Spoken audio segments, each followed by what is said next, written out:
Welcome to another New World video with your host DethGalaxy. Today we're going over 10 tips for new players in New World, so let's get straight into the video. Number 1. Try different builds. One of my favorite things about New World is the fact that your one character can play many builds. You don't have to make another character if you want to be a mage, you want to be a melee, you want to be a healer. You can do it all on your same account just by amassing the different gear and weapons and combining them together to become the class you want to play. So that's one of the best parts about New World. You can have a set for everything, you can try everything, so you're not very limited there. So I definitely recommend try all the builds, see what ones you enjoy the most, and then put your focus into building your gear sets for those builds. Number 2. Choosing a faction. After you start to level up, you will receive a quest to choose a faction. New World has 3 different factions currently, with 1 being Covenant, they are yellow, number 2 being Marauders, they are green, and number 3 being Syndicate, and they are purple.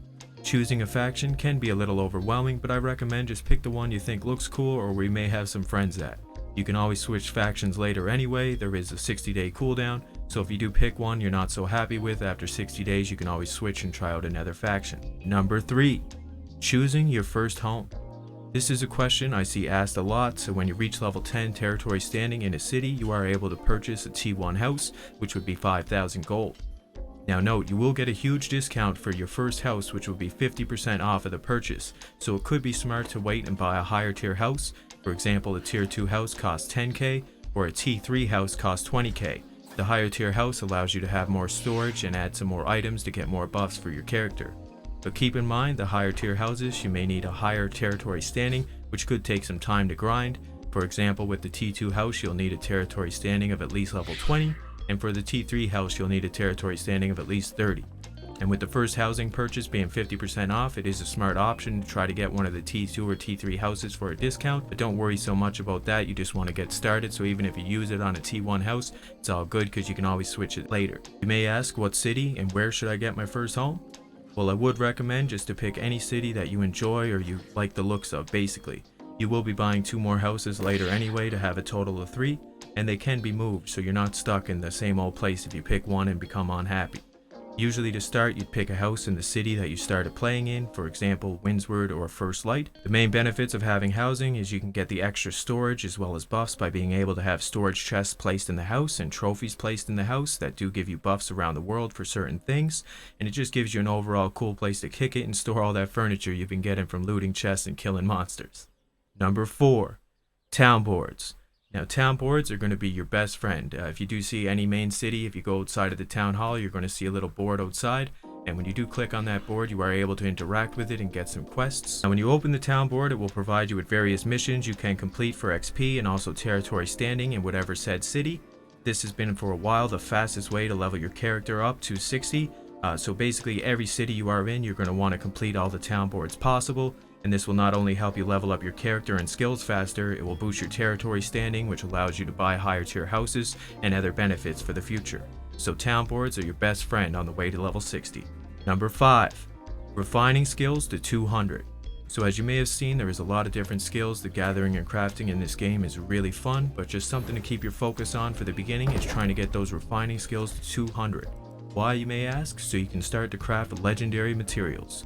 So every day on cooldown, you have a few cooldowns you can use with the refining skills. For example, smelting has Asmodium, weaving has Phoenix Weave, tanning has Runic Leather, and woodworking has Glittering Ebony, and also stone cutting for Void Stones. These materials are needed for many of the legendary crafts in the game, and it will be a great benefit to your account if you do get these skills to 200, so you're able to start crafting these items for yourself.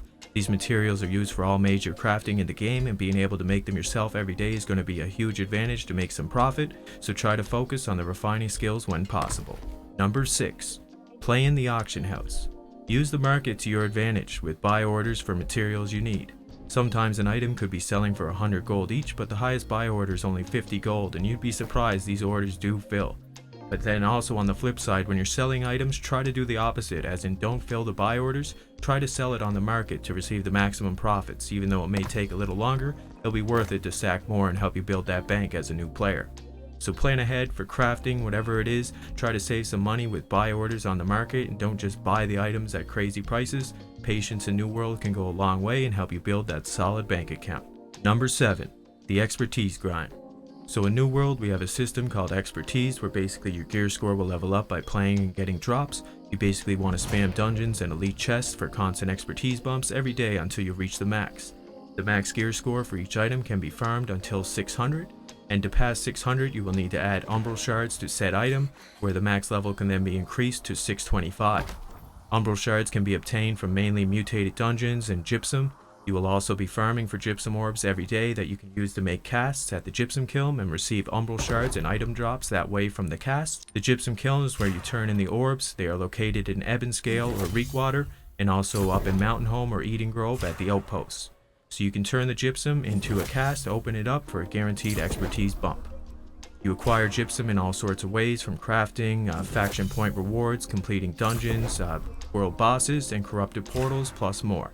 So get on that grind for the expertise all the way to 600 and unlock the start of the end game. Number 8. Leveling weapons.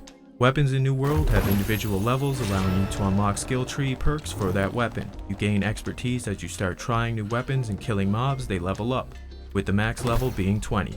If you wanted to focus rush a certain weapon to a higher level, you could always focus farm weapon XP by killing mass mobs at spots like Restless Shores or Monarch's Bluffs. I do have a video explaining some of these spots in more detail. If you are interested, I'll leave a link below for that. But overall, pick the weapons you enjoy, use them the most often, and you'll see the levels start rolling in. Number 9. Preparing for PvP. Now this is one of my favorite parts of the game, being PvP. I know it's not necessary to PvP. I understand some people are not fans of that part of the game, and that's fine. I recommend focus on the gear score grind, and while doing that, working towards a PvP set. For example, saving money, checking the market, looking for gear that may have PvP perks such as Resilient or Shirking Fortification with a weapon perk for your build. This can make a huge difference for your build and help you compete in PvP. You'll also level your PvP track up by capping forts and getting player kills in the open world, and you do unlock rewards as your level gets higher. Now lastly, at number 10, we have Community or Guild. After you're on your way with the steps mentioned before in this video, you may be looking for other like-minded players to tag along with for the journey, and you can refer to the faction chat in the game or even on the forums to find some guilds recruiting members. Joining a guild is awesome, as you can meet new people and have others to run content with in the game and grow as a team. If you are a solo player, this may not be necessary. You can still do fine without a guild, but for some of the endgame content such as wars and M10 dungeons, you are going to benefit from having a familiar crew. Now that's basically my 10 tips for new players in New World. I hope you enjoyed the video and learned something today. Please leave a like, comment, and subscribe, and I'll see you in the next video. This is your boy Death signing out. Peace.